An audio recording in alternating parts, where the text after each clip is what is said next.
Today, I'm not here to sugarcoat the truth. I'm not here to tell you you're amazing just the way you are. I'm here to hold up a mirror, because the gap between who you are and who you could be, that's where your success is hiding. And right now, most people aren't even looking. This is why you don't succeed. It's not because you lack talent. It's not because you didn't go to the right school or weren't born into the right family. It's not your boss. It's not your coworkers. It's not the economy. It's you. It's the habits you choose. It's the mindset you carry. It's the excuses you whisper to yourself in the dark when no one is watching. You don't succeed because you want results without the discipline. You crave the spotlight without embracing the struggle. You admire resilience in others but run from discomfort in your own life.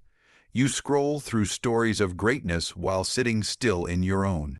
Here's what no one told you: fulfillment comes from the pain of becoming something more. Growth doesn't come from inspiration. It comes from action, from trying, from failing, from doing the uncomfortable things repeatedly until they become your new standard. You don't succeed because you're afraid to go slow, and so you never start. Or maybe you want to do everything perfectly, and so you do nothing. You want clarity before you take the first step, but clarity doesn't come before action. It follows it. You don't succeed because you don't know your why, not the version you write on your resume, not the one you think sounds good in meetings. I'm talking about the real, deep, emotional reason that gets you out of bed even when it's hard. The kind of why that's bigger than money, bigger than fame. One that's tied to impact, to service, to something that makes your story matter to others. If you don't know your why, then you won't know where you're going. And even if you do, you'll give up the moment it gets tough, because the path to success always does get tough. So let me ask you this: are you living by design or by default? Are you chasing approval or chasing meaning? Are you building a life that looks good or one that feels right? Success is not a destination, it's a decision. It's the decision to show up again and again and again. The first and most brutal truth about why people don't succeed is this: they refuse to take full ownership of their lives. It's easier to blame circumstances, other people, bad luck, or even timing. It's easier to say the system is against me, or I didn't get the opportunity, or they just don't see my value. That's the story most people tell themselves. And as long as you believe your life is in someone else's hands, you've already given away your power to change it. Ownership means you stop outsourcing responsibility. It means you stop looking for a scapegoat when things go wrong. It means you stop waiting for someone to come save you. When you take ownership, you understand that your results, good or bad, are yours to own. That's not always a comfortable place to be, but it's the only place real growth begins. The moment you say, "This is on me," is the moment you start building the future you want, brick by brick. People who don't succeed often carry a mindset shaped by victimhood. They don't realize that mindset is a cage they've built themselves. Yes, bad things happen. Yes, the odds might not be fair. But if you let that define you, you lose before you even start. There's a difference between being a victim of an event and adopting a victim identity. The former is something you may not control. The latter is a choice you make every day. When you take ownership, you change the story. You say, "This is my life, and even if I didn't choose everything that's happened to me, I choose how I respond to it. I choose what I do with it. I choose what I build from it." That mindset turns obstacles into lessons. It transforms failure into feedback. It shifts your focus from what's outside of your control to what is entirely in your hands. Your attitude, your effort, your decisions, and your willingness to act. Responsibility is not about blame. It's about empowerment. It's about realizing that no one owes you success. No one owes you understanding. No one owes you a path. If it matters to you, you have to go build it. That's what ownership looks like. It's the decision to lead your own life instead of reacting to it. It's waking up each morning and asking, "What can I do today to move forward?" Not waiting for someone else to open a door or give you permission. When you look at the most successful people, not just in wealth or status, but in meaning, impact, and fulfillment, you'll see one thing in common. They hold themselves to a standard. They own their failures, their choices, and their outcomes. They don't waste time assigning fault. They get curious, they learn, they adjust, they move. Every setback becomes a step forward because they claim it. They don't run from the mirror. They face it every single day and do the work. Comfort is seductive. It feels safe, familiar, and easy. It asks nothing of you and offers temporary peace in return. But what most people don't realize is that comfort is the most dangerous trap there is. It lulls you into settling. It convinces you that good enough is acceptable. It whispers that you can always try later, always push harder tomorrow, always stretch when the time is right. And that's exactly why so many people don't succeed. They confuse the absence of discomfort with progress, when in reality, comfort is often the clearest sign that you've stopped growing. Discipline, on the other hand, is uncomfortable. It demands more from you. It asks you to wake up early when you'd rather sleep in. It asks you to say no to distractions, to turn down shortcuts, to delay gratification for a greater reward. It's inconvenient. It's repetitive. And most of the time, it's not exciting. But discipline is what creates results. It's the invisible foundation beneath every extraordinary achievement. While comfort keeps you where you are, discipline pushes you toward where you could be. The people who reach their goals are not always the most talented, the most educated, or the most connected. More often, they are the ones who made a decision to choose discipline over comfort again and again. They are the ones who said, "I'm not going to wait until I feel like doing the work. I'm going to do the work until I feel proud of who I'm becoming." Discipline isn't about motivation. It's about consistency. Motivation fades, discipline remains. Choosing discipline means making hard choices daily. It means choosing the salad over the fast food, the gym over the couch, the book over the endless scroll, the conversation over avoidance, the goal over the excuse. These choices aren't dramatic in the moment, but compounded over time. They become the defining factors in whether or not you succeed. Small disciplines, repeated daily, are the building blocks of transformation. They're not flashy. They don't attract applause, but they work. Most people look for shortcuts. They want the rewards of success without the grind. They want the outcome without the process. But there is no shortcut to excellence. There is only the path, and the path is hard. The path is demanding. The path is filled with early mornings, late nights, difficult conversations, internal battles, and constant resistance. That's why it requires discipline to stay on that path even when everything in you is screaming to turn back. Comfort tells you to quit when it gets hard. Discipline reminds you why you started. Comfort says you've done enough. Discipline says you're capable of more. Comfort avoids challenge.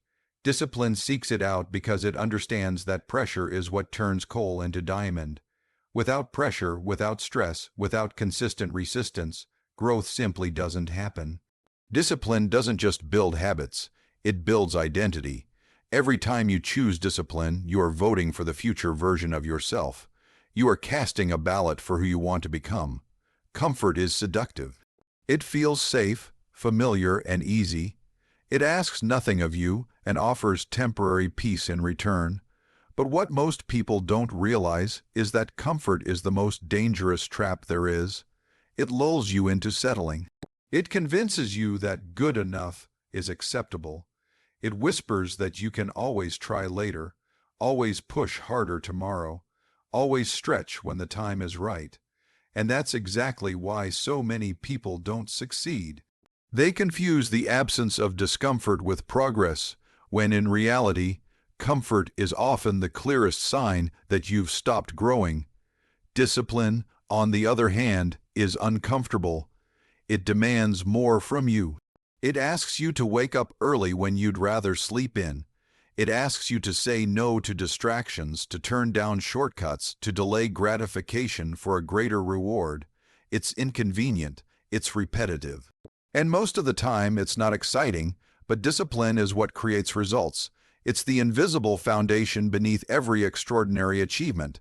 While comfort keeps you where you are, discipline pushes you toward where you could be. The people who reach their goals are not always the most talented, the most educated, or the most connected. More often, they are the ones who made a decision to choose discipline over comfort again and again. They are the ones who said, "I'm not going to wait until I feel like doing the work. I'm going to do the work until I feel proud of who I'm becoming." Discipline isn't about motivation, it's about consistency. Motivation fades, discipline remains. Choosing discipline means making hard choices daily. It means choosing the salad over the fast food, the gym over the couch, the book over the endless scroll, the conversation over avoidance, the goal over the excuse. These choices aren't dramatic in the moment, but compounded over time, they become the defining factors in whether or not you succeed. Small disciplines, repeated daily, are the building blocks of transformation. They're not flashy, they don't attract applause, but they work. Most people look for shortcuts. They want the rewards of success without the grind.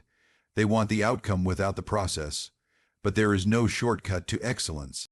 There is only the path, and the path is hard. The path is demanding. The path is filled with early mornings, late nights, difficult conversations, internal battles, and constant resistance.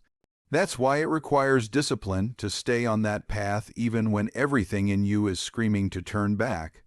Comfort tells you to quit when it gets hard. Discipline reminds you why you started. Comfort says you've done enough. Discipline says you're capable of more. Comfort avoids challenge. Discipline seeks it out because it understands that pressure is what turns coal into diamond. Without pressure, without stress, without consistent resistance, growth simply doesn't happen. Discipline doesn't just build habits, it builds identity. Every time you choose discipline, you are voting for the future version of yourself. You are casting a ballot for who you want to become. One of the most common beliefs that keeps people stuck is the idea that they need to have everything figured out before they begin. They wait for the perfect plan, the right timing, the flawless strategy. They convince themselves that once they feel more confident, more prepared, more certain, then they'll take the leap. But that day rarely comes, because clarity doesn't show up before action. It's a result of action. It's something you discover, not something you wait for. When you sit on the sidelines trying to map out every step, you're living in theory, and theory doesn't create growth. Experience does. You can study, analyze, and overthink forever, but until you move, you learn nothing. You don't know what works until you try. You don't know what you're capable of until you push. You can't steer a parked car, and the same goes for your goals. Movement gives you direction. It gives you feedback. It gives you the raw material to shape your path forward. The truth is, the first step almost never feels perfect. It feels awkward. It feels risky. You might feel like an imposter, unsure, unqualified, and unready. That's normal. In fact, that's a sign you're doing something meaningful. You're not supposed to be confident at the beginning. Confidence is not a prerequisite for action. It's a byproduct of it. The more you act, the more you learn. The more you learn, the more capable you feel, and over time, what once felt impossible becomes second nature. Waiting for clarity is a form of procrastination disguised as preparation. It feels responsible. It feels like you're being thoughtful, but often it's fear wearing a mask, fear of failing, fear of being judged, fear of choosing the wrong thing. But indecision is still a decision, and every moment you spend waiting for certainty is a moment you're not making progress. Clarity doesn't come from waiting for the fog to lift. It comes from taking one step forward into the fog and trusting that the next step will become visible when you need it. Progress doesn't require perfect knowledge. It just requires movement. Take one step in the direction of what matters to you, even if it's small. That step will teach you more than hours of planning ever could. It will give you real-world feedback, help you discover your strengths, expose your blind spots, and sharpen your vision. You begin to see the landscape more clearly because you're walking through it, not because you studied the map from afar. The people who succeed are not the ones who have the most flawless plan. They are the ones who are willing to adjust. They act, assess, and adapt. They trust themselves to figure it out along the way. They understand that movement creates momentum, and momentum reveals the way forward, Action isn't something you take once you're sure. It's the very thing that asterisk makes asterisk you sure. There's a reason why some people keep going when everything around them is falling apart, when the obstacles keep piling up, when motivation runs dry and the pressure becomes unbearable. It's because they're not being powered by surface-level rewards. They're being fueled by purpose. When you're connected to something deeper than applause or performance, you develop an inner drive that doesn't shake when life does. You don't rely on external validation to keep moving. You don't need everyone to agree with your dream. You just know why you're doing it, and that knowing becomes your anchor. Most people attach their effort to outcomes like money, titles, or recognition. They push themselves only as far as the rewards promise to stretch, and when those rewards don't show up on time, when the world doesn't clap right away, when the promotion takes longer or the results seem invisible, they stop. They burn out, they give up, not because they weren't capable, but because their motivation was borrowed, not owned. External rewards are unreliable, they're fleeting, they can be taken away, but purpose is permanent. Purpose doesn't expire, it deepens. Purpose over performance means that you're not showing up just to be seen. You're showing up because the work itself matters. It means you're not driven by applause. You're driven by impact. You're not here to prove your worth. You're here to express it. That shift changes everything. You stop comparing yourself to others because you realize their path isn't your mission. You stop chasing faster wins because you know deep work takes time. And you stop letting failure define you because you know the journey itself is part of what makes the mission meaningful. Purpose gives pain a place. It transforms hard days into stepping stones. It reframes setbacks as part of the process instead of evidence that you're not enough. When you have a strong enough why, you can handle any how. You'll endure the struggle, the rejection, the unknown, the uncertainty, because you're not just chasing a result, you're honoring a calling. That level of clarity and conviction can't be faked. It shows in your discipline. It shows in your resilience. It shows in the way you lead, create, and serve. But purpose isn't something you find by accident. It's something you uncover by paying attention, by asking the hard questions. What moves you? What do you want your life to mean? What breaks your heart and fires you up at the same time? What legacy do you want to leave behind? Your purpose lies in the answers to those questions, and when you begin to align your daily actions with those answers, life takes on a different texture. You start living by design instead of drifting by habit. Success without purpose feels hollow. You can reach every goal and still feel empty if those goals were never connected to something greater than yourself. But when you live on purpose, even the small wins feel significant. Every effort feels part of a bigger picture. You don't have to fake passion because passion becomes a natural response to pursuing something that genuinely matters to you. Perfection is the silent killer of progress. It's the voice in your head that says, "Not yet," "It's not ready," or "What if it's not good enough?" It dresses itself up as high standards and ambition, but at its core, perfectionism is fear. Fear of failure, fear of judgment, fear of not being in control. And while many people wear perfectionism like a badge of honor, what it really does is keep them paralyzed. It convinces them that if they can't do it flawlessly, it's better not to try at all. And that mindset is exactly why progress never begins.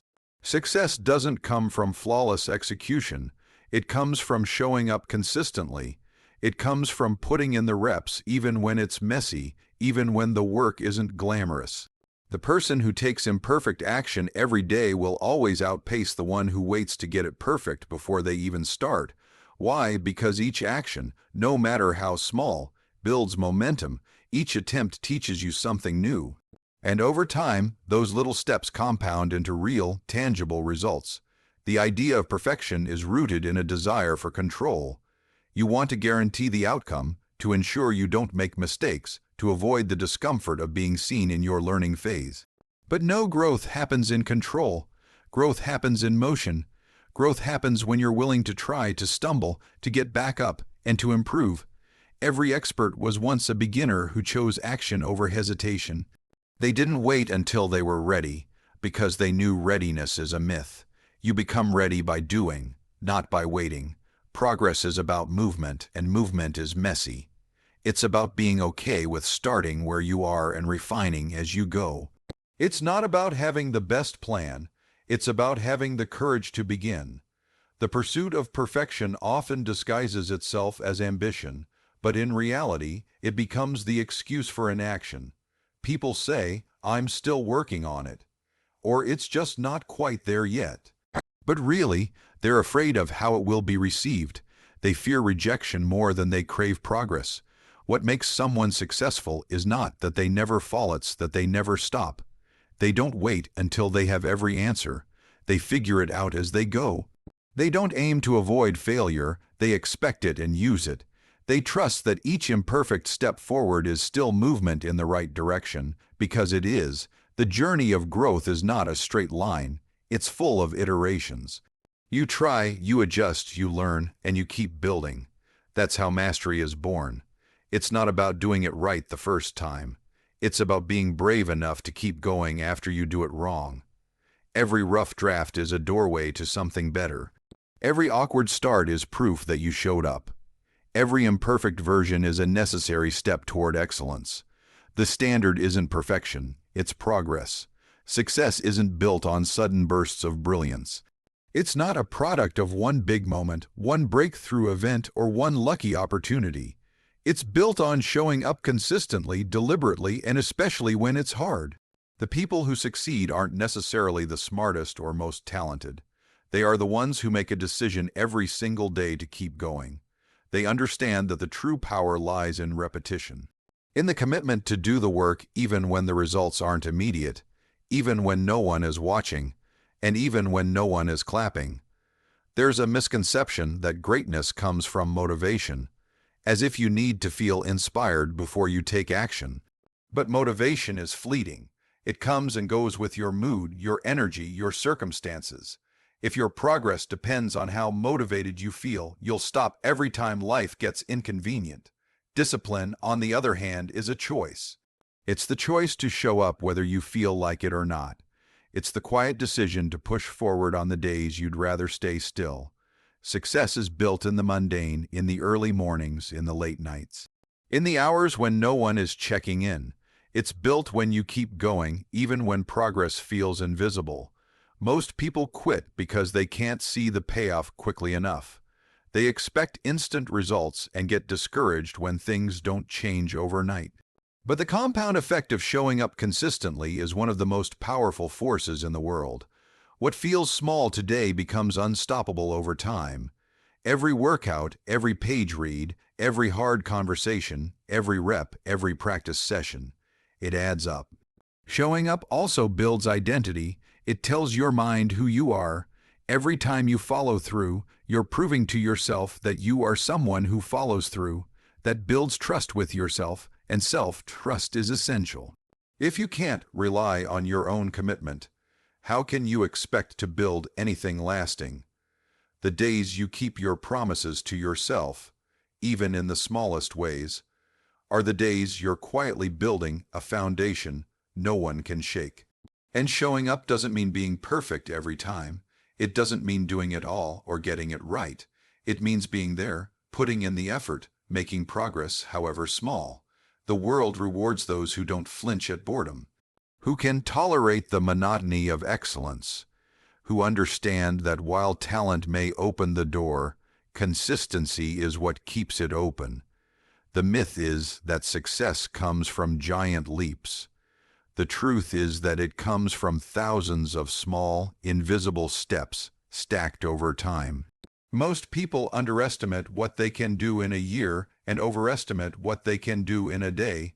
The work isn't always exciting. Sometimes it's tedious. But the ability to keep showing up, without applause, without reward, without the guarantee of success is what separates those who dream from those who achieve.